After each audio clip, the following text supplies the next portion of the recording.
নতুন কর্মসূচি ঘোষণা করছে কোটা বিরোধী শিক্ষার্থীরা। খবর সংগ্রহে শাহবাগে আছেন আমাদের সিনিয়র রিপোর্টার মুহিবুল্লাহ মুহিব, সরাসরি যুক্ত হচ্ছে তার সঙ্গে। মুহিব, শিক্ষার্থীদের নতুন কর্মসূচি সম্পর্কে আমাদের জানাবেন।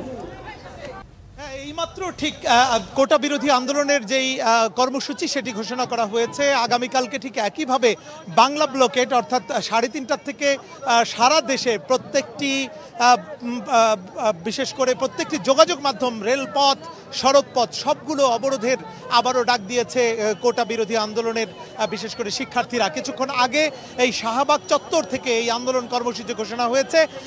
আপনাকে জানিয়ে রাখি, দিনভর সারা দেশে অনেকটা বিশেষ করে ঢাকায় যোগাযোগ ব্যবস্থা কার্যত অচল হয়ে পড়েছিল।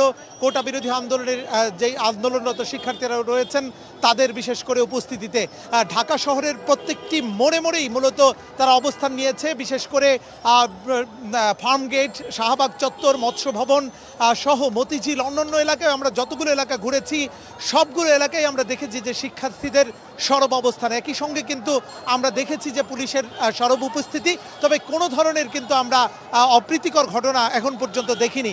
এই স্বতঃস্ফূর্ত আন্দোলনে শিক্ষার্থীরা যেই দাবিটি বলেছেন যে নির্বাহী বিভাগ থেকে প্রজ্ঞাপন আকারে অর্থাৎ ত্রুটিমুক্ত প্রজ্ঞাপন আকারে যতক্ষণ পর্যন্ত তাদের এই দাবি মেনে নেওয়া না হবে ততক্ষণ পর্যন্ত তাদের এই আন্দোলন চলবে।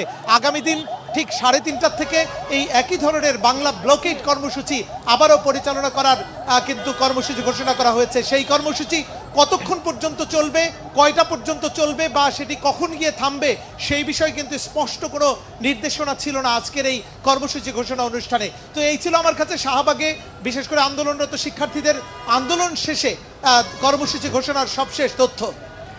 মুহিব, আপনাকে অসংখ্য ধন্যবাদ।